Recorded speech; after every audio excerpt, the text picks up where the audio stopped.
Okay, Rob, can you just introduce yourself and tell us, just give us a brief history about your relationship with hops and where you worked? And Yes, I'm Bob Alford from Ledbury born and bred. Hops, well, through my life's played quite a big part from start to finish, I suppose. I mean, I made lifelong friends through hops. I was brought up in the hop community. I was taken to the land when I was a wee babby, but didn't know much about it at the time, obviously. But when I did become old enough to toddle around, as we should say, me and hops got together in a big way because we'd end up sitting in the crib. Local growers at Ledbury, which was Ernie Barnett at Wall Hills Farm, which was one of them, and Davis's Hill House Farm on the Martle Road. They were our local hop growers that Mother used to go and spend her time amassing a little bit of pocket money ready for the winter and the new term back at school. So it was a big event in our lives, really. I enjoyed it thoroughly. I worked at the Hop Marketing Board for 13 seasons, which opened in the 60s.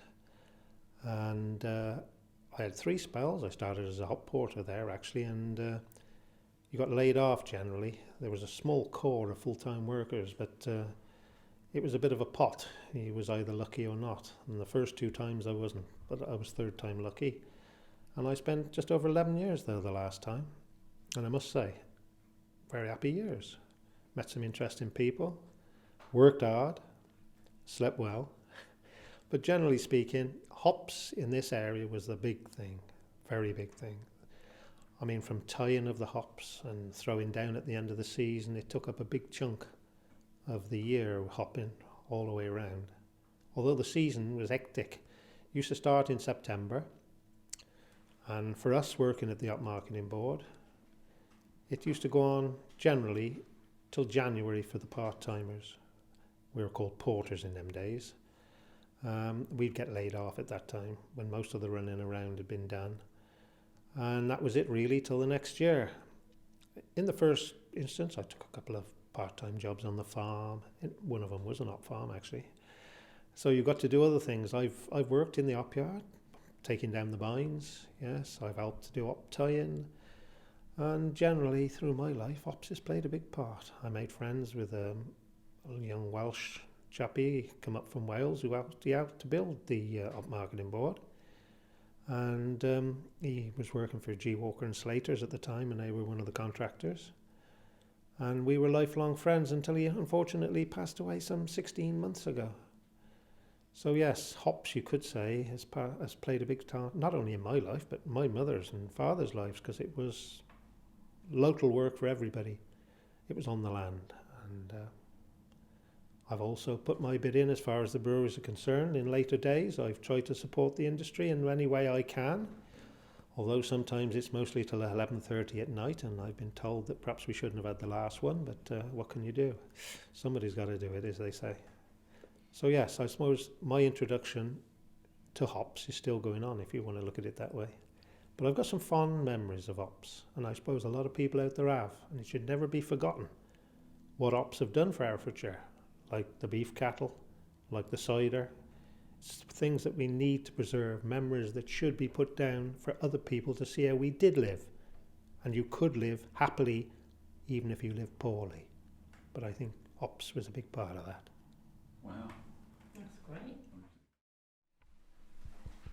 Okay, thanks, Rob. Can you just go back a bit, because you said about when your parents, you were painting some really lovely pictures in there about your mum going up with the pram, and just tell us about the size of your family and just about it being extra money for Christmas and all those things. Just tell us a bit about that. Well, I'm one of 13 children. How my mother ever coped, I don't know. But she would be up in the morning, she'd have 4 lines of washing flying in the breeze, and she'd be waiting at the telephone box. Now that was a pick-up point, you see. And she'd be there at 7:45 to go out and do her stint on the land. However she done it, I'll never know. But, yeah, it was just a way of life. Everybody done it, really. Some done it with the hops, some done it with other things, some done it with, the fruit farms where they had to be doing the pruning and the picking and the spraying. I mean, it was the same. It just went on. People didn't always realise it was more than a job. It was more than you work with the seasons, and it was just part of your life, I suppose. You come home tired at the end of the day, you had a meal. If you was lucky, you could afford to go out a couple of times a week maybe. Skittles, darts, you know. But we went along onto these farms, if you like, for whatever reason when we were quite young. So you didn't know any other really. I mean, you were taken out onto the farm and it was your life. It's like sending you to school. It become part of what you've done on a daily basis. It was only when you got older and you appreciate why your parents was doing it. They needed to give you the clothes on your back, the food, and somewhere to sleep at night in the warm. And I think once you've done these sort of jobs, you realise how hard it was for them. Bearing in mind, my mother also had to look after all us children, and however she done that, I don't know. You know, but we were never unhappy family in ourselves as a family. We were never short of food. So my mother must have done something very, very good in her time, because how she coped, I don't know. I don't think a lot of youngsters would do it today. I think the challenge would be enough, they'd walk away at the start, I think. But 13 children, I mean, I won't comment on that. I mean, we stuck to 3, so we've done our little bit to equalise it back the other way, if you like. But a family takes some running, but I think, in a way, things like hop picking gave a purpose and a meaning more than just, like today, you might be earning a bit of pocket money. But it was your way of life in them days. And she went on, they done blackcurrant picking, they done potato picking up. All jobs was tedious, picking up potatoes all day, unless your back's experienced that day after day after day. It's hard to explain to somebody who's never done it. And yet, they quite enjoyed it. There was this sort of social event going on out in the middle of a field. And you could talk as well as pick up the potatoes, and very often you were your own local news, because you got all the news that was going, what was happening in the next street, what had happened with the woman down the road, you know, where's she gone, she's left the area and all this. But it was just life, wasn't it, you know, I mean, and I think hops, not just hops, I say the fruit farming the same, I mean, it give you a social as well as a working environment. And I was happy to be brought up in that. When I sat in the crib when I was young enough at hop picking, first of all, you spent your time in the pram, because you had to know where you were, you see, so even in them days. But when you were big enough to be slung under your arm, taken up the hop rows and perched in the end of the crib, which for our family was a big open crib. Sometimes you had a division in it and you'd share a crib with somebody else. And you'd work in houses. You'd be positioned in a house. You'd pick your house and then they'd move you on. The flaggers would come along, the chaps who used to help to move the cribs. They'd pull down the ones that, when you pulled the binds, flags would stay on the wires. Sometimes some of the best ops, they reckon, would be up there flying in the breeze. So along they'd come with their poles, they'd pull them down and drop them in your crib so you could pick the whole lot.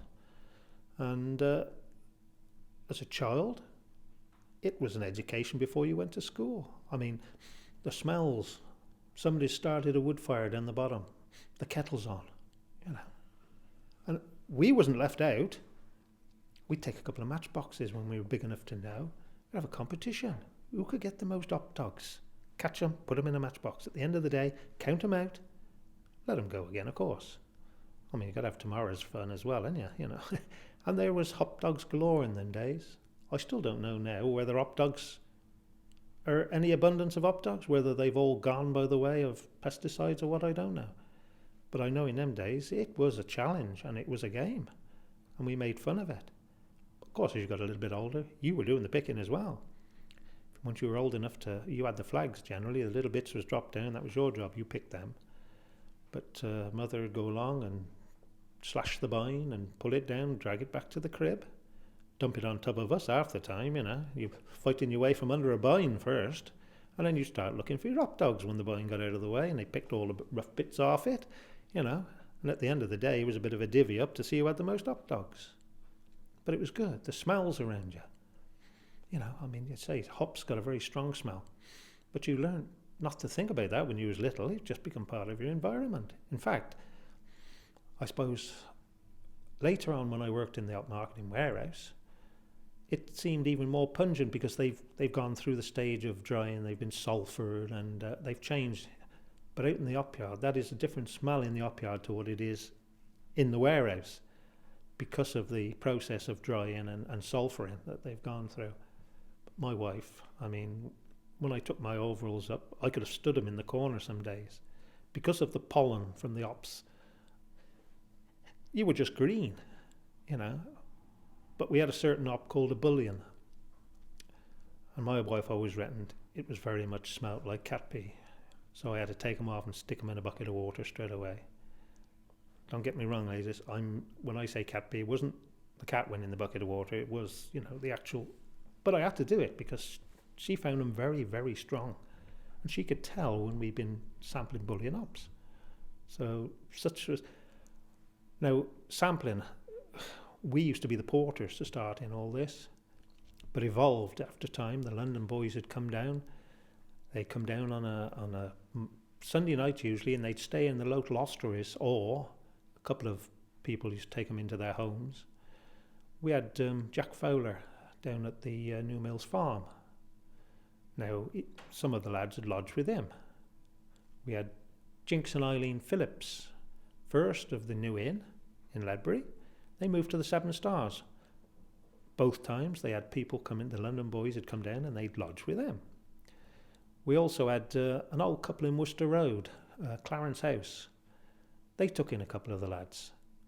So for them, they come down, they come on a Sunday night, they go back Friday afternoon, late Friday afternoon. And they did the sampling examining. They were representing the factors and the merchants. Now, I suppose it was fair play, if you like, because the one done the samples, the other one tested the pockets with an electric megger. One was to make sure that there wasn't too much moisture in them, whether there was any bad content in the pockets. If they did, they were put aside. Then between them, they had to arbitrate on what was wrong with the pocket, what they could do about it, and if it was to be passed off as perished, how much, and could it be used the rest of the pocket. Then there's sort of things like use it once, use within 4 weeks, which meant then that once that notice went through, they would take that pocket away, go to the brewer straight away, they'd open it up, they'd take out the bad piece if it was in the bottom, but they could still use the other hops because they were still good and sound. These was the sort of things that, you know, people never see or never saw what was going on in this warehouse. It was just a warehouse where one day you was putting hops in and another day you're taking hops out, but there was something going on behind the scene. And the samples we used to take out of the pockets would go to the showrooms, and they were basically sold on the samples that were up there. You'd send fives, it was in my day, you'd send up the samples from all the fives, 5, 15, 25, 35, which was a representation of the crop. And in some incidents, if you had small varieties, they might take a couple extra of the smaller varieties. Then, at a later date, you would do general sampling, which would come in as, nobody would know actually until just beforehand, but they would wait till all the pockets had been pressed and numbered, and then they would decide whether you sampled 2, 4, 6 and 8s, 1, 3s, you'd already done the 5s, 7s and 9s. And that's how they kept, so nobody knew what the numbers was going to be, so you couldn't, how can I put this without being derogatory to anybody? You couldn't be said that it was open to a fiddle, so you couldn't turn around and put all your scrapings and all your sweepings up off the bottom of the kiln floors into that pocket because they know they wasn't going to look at that one. So nobody knew until they announced which ones it was. So, and the other thing we did was sampling for the ploughing matches, which is a big event in the hops for the local farmers. It was a big event, you know, I mean, they really wanted to go there and show that they've got the best Goldings or the best Fuddles, and they won it last year and we're going to win it again this year. Bit of the old rivalry. And they would come in and they would select certain pockets and you cut samples for them, and they would go on to be entered on the tables and displayed and judged at the local ploughing matches, which was also a big thing, you know. And that again culminated in that time of the year. It was autumn. Ploughing matches come along after this hop picking, and it was just a progression of the season for them to have their hops shown at the local shows. So, I mean, if you look at that through the actual process of what happened to the hops, and then what happened to the likes of me, born and bred, in my own way, I've done a little bit of, at the start, of the picking, the fun of being in the hop yard, the daily sights and smells of what goes on in the hop yard, the toil that people there stood at a crib all day long. And then the bloke comes around and he's got his bushel basket and he's like, bushel 'em up, they shouts, bushel 'em up. And everybody knows the bushler's about. Out comes the tally books and, you know, he comes along. And then very often you might get a little bit of a discrepancy or an argument at one time because they used to push the hops into the bushel basket. But some of them had a happy way of following in with their elbow. They become heavy-handed. And very often a word to be said, you know, it's a bushel basket for a reason. It should hold a bushel. So sometimes I used to shake them back up and take a few back off. And then your tally would go in the book. So much a bushel you was paid for picking, dependent on it. You could get a sub. Some farmers wouldn't give you one, perhaps because they didn't want you to take the bit of money and then perhaps go somewhere else or finish. They always seem to think, well, whilst you knew you had something coming, a payday at the end of it, you carry on and see the picking season through. But some people used to come up from Wales and they would come along and they'd look upon it as a holiday. Yes, they wanted the cash as well, of course they did. But to them, it was a bit of a few weeks where they could come up out of their own environment, down in Wales, where we all knew what was down there, you know, the slag heaps and the mining and all that.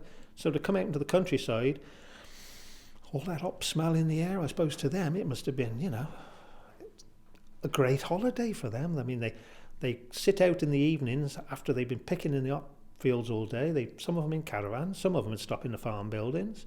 They get a fire going. They get a bit of the local brew, you know, the cider or a few. Sometimes they'd be lucky enough to go and get a few kegs of beer in. Some of them, there was enough of them, they used to get together and they'd have a couple of kegs delivered.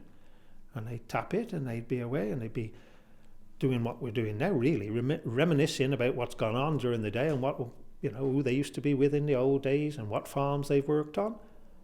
And it was life. It was part of everyday life, what was going on in the countryside. It's never been glorified as far as I know. It's been wrote about. But, like I said, when I went to the autumn show, I saw this being shown as a video for some of the people who were in the hop trade and in the hop business, farming, growing and all this. And there was a display, and I took time to go through the display. And I thought to myself, yeah, if somebody don't log this and make this into some sort of a catalogue of historical things that happen in the countryside, a lot of this will be lost. The old techniques, you know, even the job of working in a kiln was a very skilled job. You know, the farmer could do all he wanted to grow them hops, and he could do the best job he could. He could come out with perfect hops. But if the chap he's got in the kiln makes a mess of it, he can ruin them hops. So it's a very important job. We used to go up into the local kilns when we were little. Not because we run the kilns, we'd help them with the green sacks. But our reward, even though we were officially not able to drink because we were too young, most farms used to have some farmhouse cider on tap. And it wasn't unknown for us to have the odd half a pint, even though we were too young. So we got our reward for helping with the green sacks, taking them in. We weren't allowed to spread them because that was the kiln man's job. He looked at that. They had to be put up to a certain level on the kiln. They had to be nice and even. There had to be no compacted. He lightened them up so they had the same result each time they dried them. He wasn't allowed nowhere near that. That was the job. But when he had his free time, we could go along. Very often in the evening we go along, there'd be a dartboard up in the corner. His bit of free time. Over from the kitchen in the farmhouse would come bread, cheese, you know, sometimes a bit of cold meat, perhaps a quarter bottle of whiskey if he was very lucky. And I was more than lucky once or twice, even as a sampler in the winter, to get a small little something to go in your tea, you know, on a cold winter's morning. It was very nice. But to us, when we were young, that drop of cider was, you know, it was all important. And we did it for nothing. We done it for the fun of it, you know. Perhaps then I started to play darts when I big enough to get me darts back out of the board, you know. And perhaps that's what started me on darts. Could have been down to hops in the end, that could have been. Which has been part of my social life anyway. So Bob, can you just tell us a bit about the heavy-handed bushlers, as you call them? Well, yes, of course, once you picked into the crib and you'd hear the cry, bushel 'em up, bushel 'em up. Pretty soon they'd all start shouting around, bushler about. Of course, the bushler would come to your crib with his bushel basket, obviously. It held a bushel of hops, or should have held a bushel of hops, but some of the bushlers herself was a little heavy-handed. They would very often scoop into the hops, fill the basket, but they had a nasty habit of following in with the elbow and then put a few more on the top. Some would get away with it, but not all. And this is where they got known as heavy-handed bushlers, obviously for that reason. They were not looked upon very highly, I tell you, because once you've picked a bushel of hops, you don't want somebody taking a bushel and a third, because it goes on your tally book, and what you've earned comes off the tally book, and you don't want to be paid for less than you've got. So yes, they kept quite a close eye on the bushler, especially if he was known as a heavy-handed bushler. And is that okay? That's great. That's lovely. Thank you. Yeah. Thank you. The mop fair, you were talking about that. Yeah. That's really interesting. Yes, I can. Well, you see, more than just a street fair. well, the mop fair in Ledbury. Sorry, Which- can we start again? Sorry, Yeah, just that's having a fiddle. that's Yes. okay. Sorry, Bob. Okay. Sorry, carry on. Right, the mop fair in Ledbury is quite significant as regards the hop picking season. And the reason for it was that because everybody's had their hops tallied, some of them, as they say, might get a sub, some farmers might not let them have it, but generally at the end there was a pot that they had picked up at the end. Like my mum used to have to go up to the farmhouse at the end of the hop picking, and she had to stand in line on a certain day, and you would go through into the office. They would tell you, mind you, I kept a little bit of paper yourself, mind you, you didn't, and you had your tally book anyway, but you knew what you'd been paid if you had, and you knew what you were expecting. And you'd go along in there and you'd sign the book to say you've been paid, and that was it. So you got this little bit of money. Now, this time of the year is also sort of going back to school time in the September time.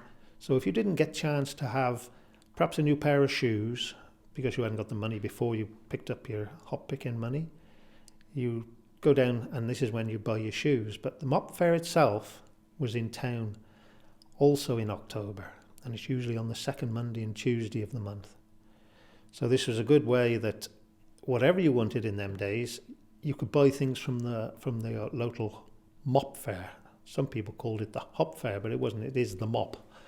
And the reason for that was it wasn't just an amusement thing in those days. It was more about, you had what we called hawkers. I mean, I ain't sure that's the right word for them, but they'd hawk their wares around the country. They'd go to fetes and fairs and shows, and of course they'd come to the mop fairs. And in there you could buy canteens of cutlery, you could buy crockery, odd plates, you could buy full dinner services if that's what you wanted, teapots, pots, pans, oilcloth, lino back in the day. I mean, pretty much not heard of now, a lot, especially oilcloth as it used to be called. But that's what most working class families had, a bit of that down in the kitchen anyway, because you could wipe it over. Especially if you had the old flags on the floor, you put something down first and then you put a bit of that over the top to give you a smoother surface. But you got it from the mop fair generally, because A, they bought it to you, B, you had your bit of money at the end of hop picking. So it was a significant time for a lot of people, what they spent their money on. Tell us about the man with the plates. Oh yes, we used to, and he was a regular. He came for years and years, and we all knew what to expect from him. Of course, they're very brash, they want your attention, so they're not timid sort of people, they're very loud. They'll bang it on the table, and they'll turn around and say, good quality, these are general household items, you're buying good value here. He said, you'll never get it at this price again. And of course, they would bang them on the table, or they clack them together, roll them across their arm, set of 6 plates. These are sturdy plates, this is what you want in your kitchen. They're not light-hearted, this is good quality, hard-wearing stuff. Well, of course, it probably was. But the day we were watching, and he clacked them together and they all smashed. Of course, we had some sort of laughter then, but he turned it around as quick as a flash. He'd say, now, that's inferior. I've bought them just to show you what happens if you buy the cheap stuff. So we don't want none of that. He chucked the basket back on the floor and he said, This is what we're offering. Picks up another basket, takes out the plates, displays them in front of him, bang, bang on the table. Different quality year altogether. To me, they looked exactly the same. I think he just covered himself, but this is where you got your household wares from most of the time, because you had the money, the opportunity, the fare come to you. My mum always used to buy a teapot. We always had lots of teapots. It wasn't because we drunk out of all of them. I think it was some people with his carpets, mats, call them what you will, you know. My mum just liked a teapot. And I suppose that's another year, got another teapot. So Bob, can you just tell me about that image of the guy cooking his little bit of meat over the fire, and also about getting all the hot marks on your sandwiches and also... Yeah, I mean, you never give it a thought at the time. It's only looking back as you realise, you know, the little things that made up the day in an op yard. And as I say, the smells, obviously the ops, the earthiness of being outside in the country, and it wasn't always dry, as most people who've done op picking will find. Sometimes it was splattering down the back of your neck maybe, but the one thing that was significant was when the fires were lit, when the kettles went on down the end of the row, and the sights you met when you just popped off to have your break. If lucky, some never did. They used to bring it up to them and they would carry on. But we as a family used to pop off down to the end of the row when the kettle was ready. But the one image that says it all for me was an old chappie. He must have been about 70, I suppose. But he's got a little bit of fire going down the end of the row, and he's got a bit of home-cured bacon on a bit of forked stick, and he's toasting it over his little bit of fire. But he's not wasting anything, because when it starts to drip, he wipes it on the bread. And the smell coming off that bit of home-cured bacon, you know, bacon today, I don't know, it hasn't got the strong smell it used to have then, I know, but I mean, most of it was probably fat. It was home-cured, and anybody who knows home-cured, it's easier to see the streaks of lean because there's so much white fat around it, you know. But it fills your nostrils. But talking about eating in the, I mean, your hands, you never really had any facilities in our yard. My mum always used to take a couple of wet cloths, put them in a bag, take them with you. I mean, if the kids got, I don't know, food or even mud over there, because we all used to eat, as my nan used to say, a pack of dirt before you die. You didn't want it all in one day.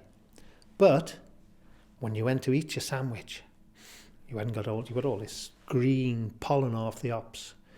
And very often, if you put your sandwich down, take a bite out of it, pick up your tea, have a sup of your tea, next time you went to pick it up, you realise it's got these green imprints all over it. But it still tasted good, and you still ate it.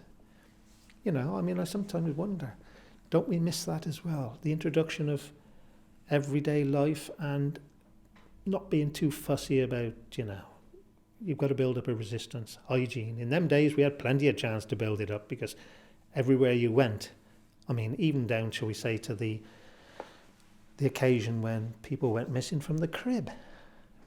They just walked away. And like when you were younger, you were a bit naive. Where's she gone? Where's Mark gone? Where's John gone? But you was told they'll be back in a minute. Well, of course, you're on the land. You know, you don't go into your own suite, do you? They come back, and they did come back.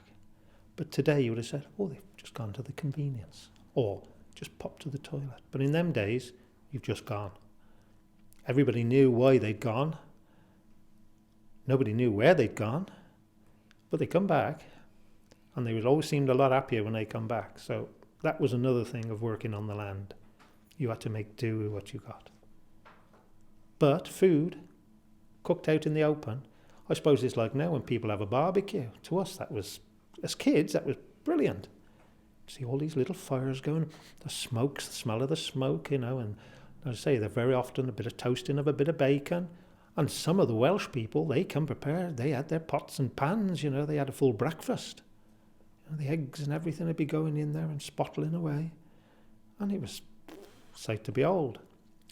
I mean, we didn't get many eggs and bacon ourselves, like personally, but maybe they were a little bit better off than us, or what, I don't know. But Yes, it was truly something to behold when the whole hop yard was in full flow. It was sights and smells to remember. Because you don't need to stop and think about it, because it happened. You know you was there. And to be honest, as I said, working in the hops side of my working life was the best of my working life.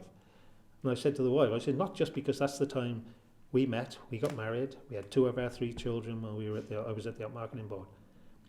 But when I moved on to big industry doughties, I realised what a mistake I'd made.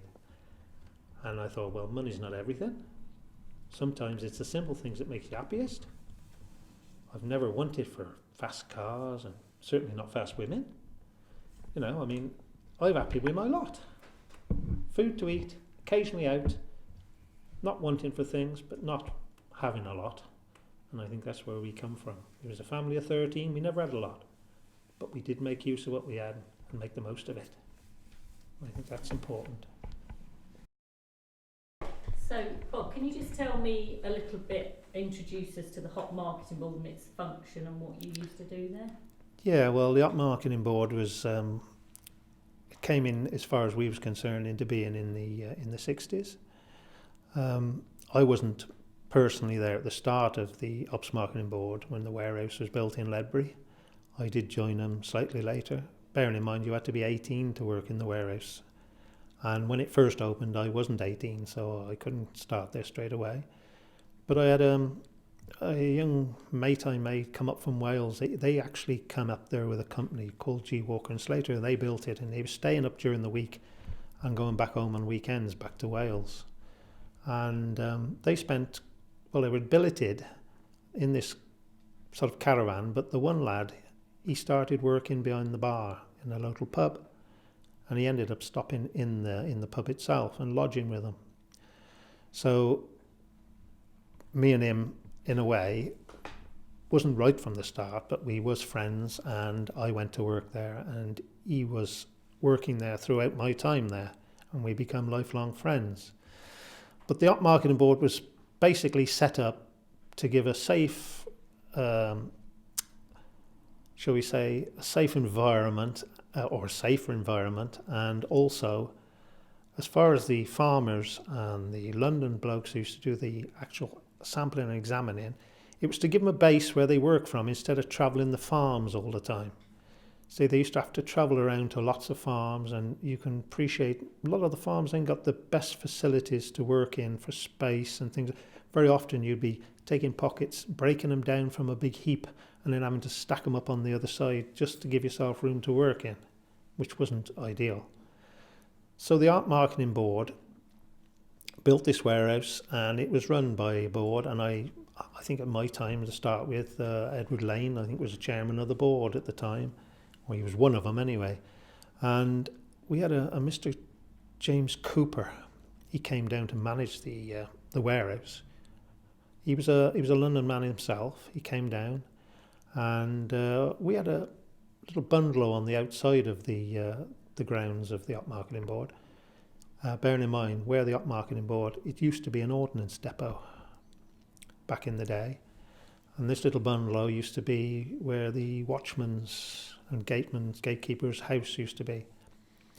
Now, he lived in there, so he was living right on the job. The samplers would come down, obviously, on a Sunday evening. They'd be billeted, as I say, in the various places.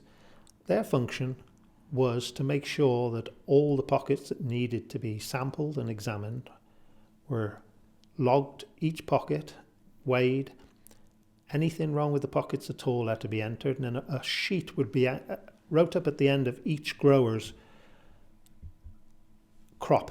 The whole crop as such would be, and the pockets that had to be, shall we say, deducted of weight, or from hops which had been practically put in cold, if you like, or you'd had a cold spot in the kiln, you had to make allowances. Well, the sampler and the examiner came together then to arbitrate.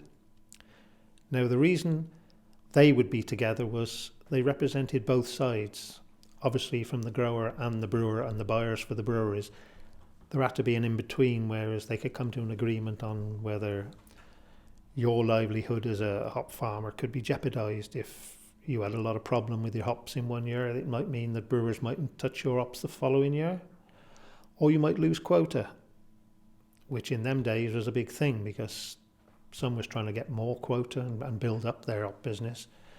Nobody seemed to like to lose quota. So the idea was this would all be done basically done in these places that were set up. It wasn't just Ledbury, we already had Pudges at Bishop's Room, where you'd go and work out there. But Ledbury's capacity was 15,000 pockets at the time.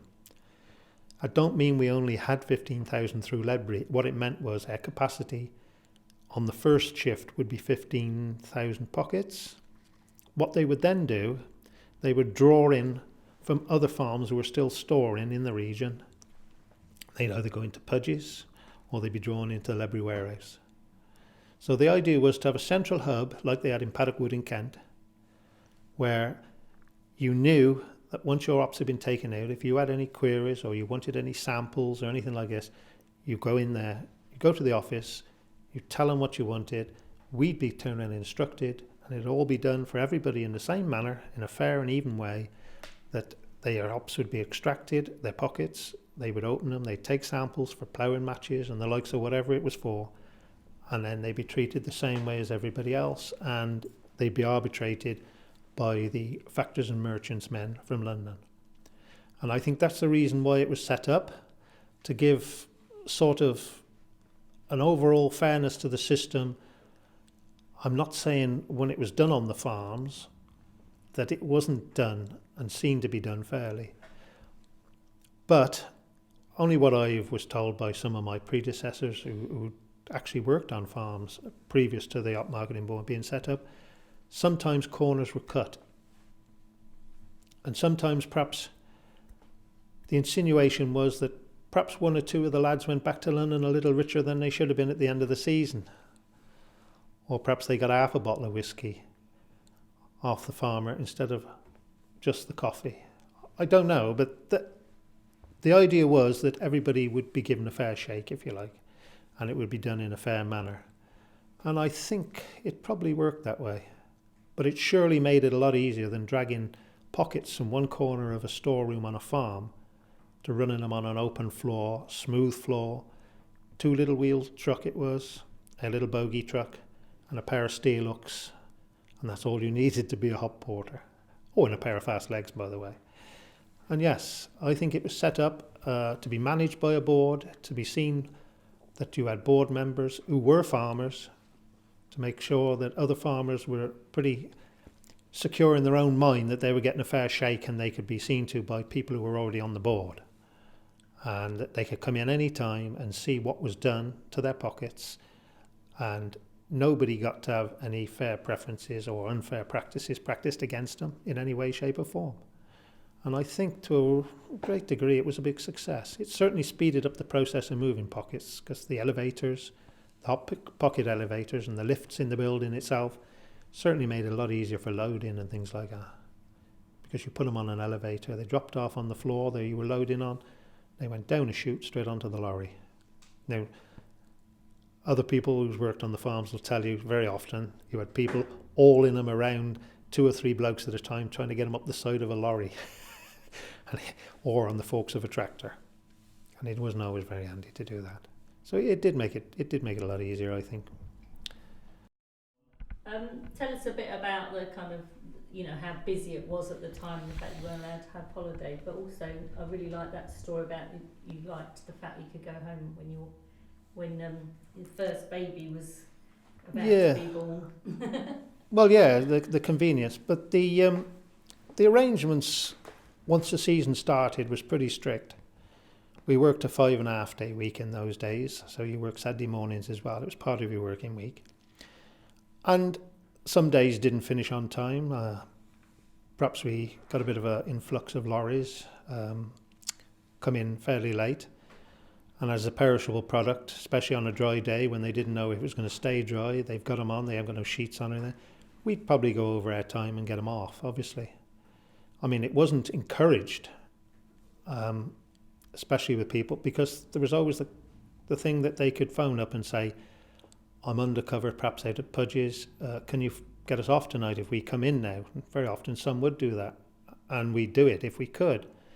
But there'd be no such thing as overtime.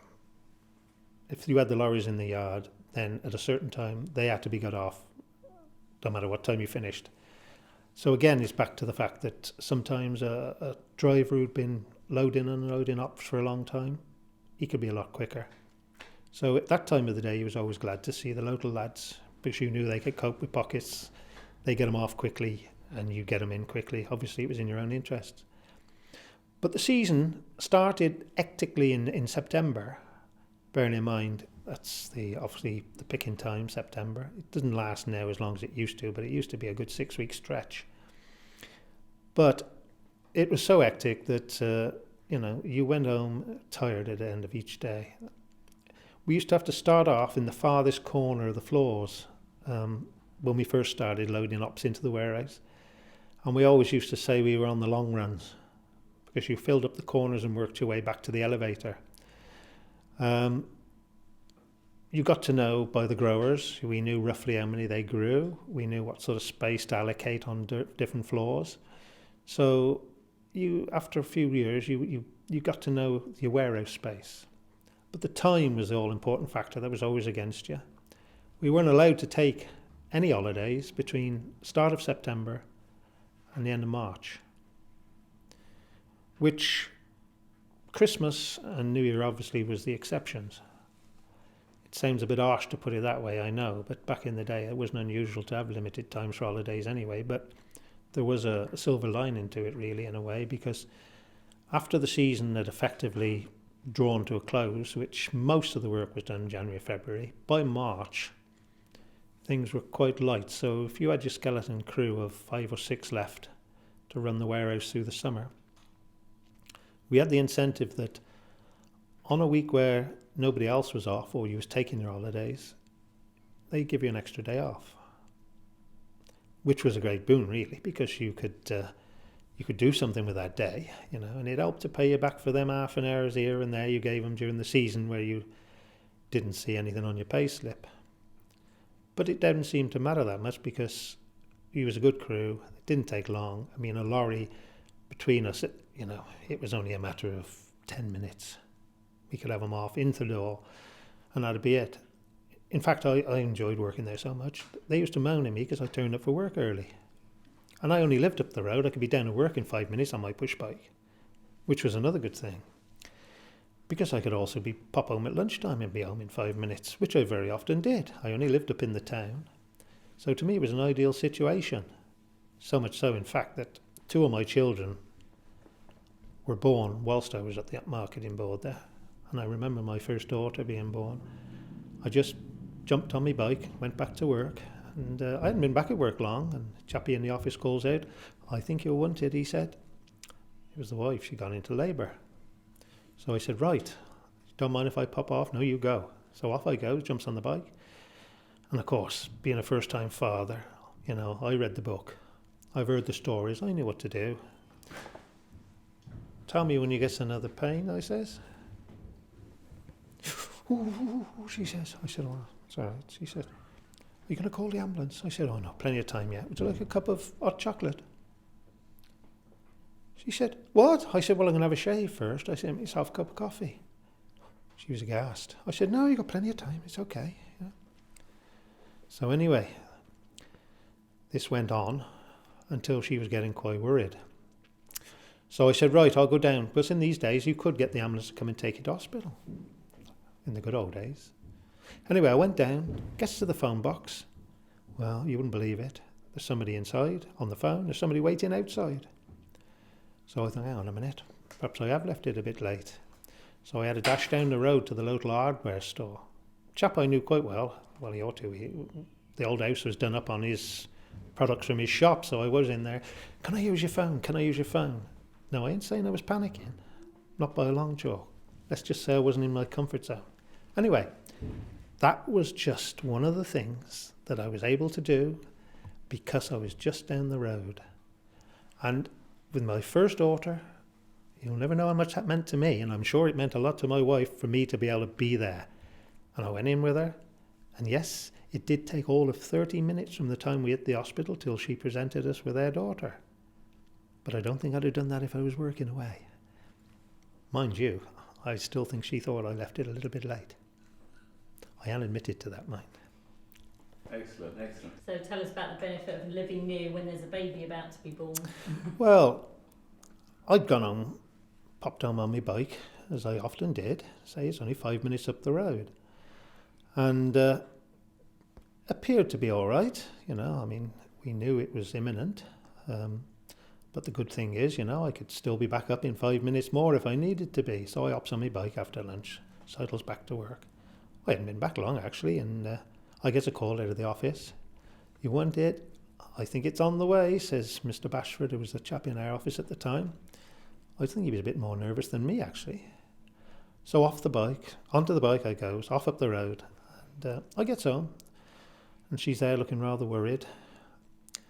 And she says, "Are you going to call the ambulance?" And I said, "I don't know, tell me when you get another pain." She did, later, and I looks at my watch. "Oh, got plenty of time yet." I said, "I need a shave." So I said, "Do you like a cup of hot chocolate?" Because I'm going to have a cup of coffee. She looked rather worried, actually, as I said. Of course, first timer, I read the book, as I said. I knew all about it, just time them, you know. So anyway, I give her a little bit longer, and I could see she was getting a little bit, shall we say, uncomfortable. So I said, "Right, I'll go and phone this ambulance now then." But wouldn't you know it, I got down to the local phone box, and there's one on the phone inside, and there's another one waiting outside. I thought, oh, perhaps I should have gone a little bit sooner. So anyway, I nips on down, and I goes over to the local hardware store. Chap I knew quite well. I wasn't afraid to go in and say, "Can I use your telephone?" even in them days. And I called the ambulance, yes, and it duly arrived. But to say I was a little bit uncomfortable towards the end, I probably was. But we got there, and within half an hour, my daughter was born. Which was a real benefit of living close to home and being handy. And working with the sort of people who understood and just said, "You go." Fantastic. Lovely.